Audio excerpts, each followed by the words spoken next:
দেশের শেয়ার বাজারে ফিরছে আস্থার বার্তা।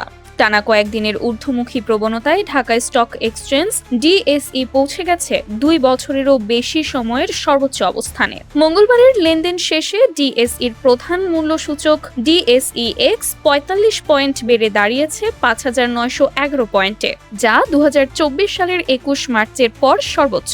একই সঙ্গে বাজারে লেনদেন হয়েছে 1,651 কোটি টাকারও বেশি, যা প্রায় 2 বছরের মধ্যে অন্যতম সর্বোচ্চ।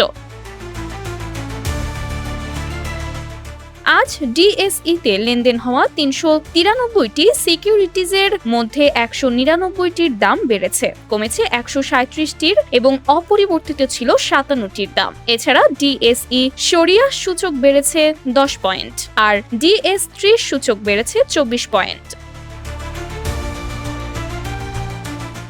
অন্যদিকে চট্টগ্রাম স্টক এক্সচেঞ্জেও ছিল ইতিবাচক ধারা। সেখানে 252টি প্রতিষ্ঠানের মধ্যে 137টির শেয়ার দর বেড়েছে, কমেছে 89টির এবং অপরিবর্তিত ছিল 26টির দাম। বিশ্লেষকদের মতে টানা ঊর্ধ্বমুখী সূচক ও লেনদেনের পরিমাণ বৃদ্ধি বাজারে বিনিয়োগকারীদের আস্থা ফিরে আসার ইতিবাচক ইঙ্গিত দিচ্ছে। এখন দেখার বিষয় এই ঊর্ধ্বমুখী ধারা আগামী দিনগুলোতেও ধরে রাখতে পারে কিনা। Sumaiya Snigdha, news desk, daily our Bangladesh.